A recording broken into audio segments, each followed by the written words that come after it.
Maraming tao ang may maitim, magaspang na balat, may acne sa likod at maitim na kilikili. Lahat ay naghahanap ng epektibong pampaputi ng balat na ligtas gamitin. Isang babae ang labis na nagulat nang naging mas makinis at mas maliwanag ang kanyang balat matapos gumamit ng sabon pangligo na may itlog ng regular.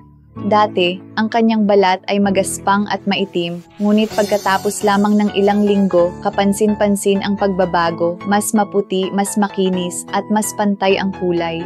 Salamat sa mga makapangyarihang sangkap tulad ng 5% niacinamide, retinol, at natural na glycerin na tumutulong sa banayad na pagtanggal ng dead skin cells, pagtanggal ng dull na balat, pagbabawas ng labis na oil, pagpigil sa pagbabalik ng acne, at natural na pagpapaputi ng balat. Ligtas itong gamitin sa mukha, kamay, paa, at buong katawan para sa mas maputing kutis ng walang iritasyon. Perpektong solusyon para sa mga may maitim at magaspang na balat o gustong ibalik ang kinis ng balat matapos manganak. Ngayon lang, may 40% diskwento para sa mga mag-o-order ngayong araw.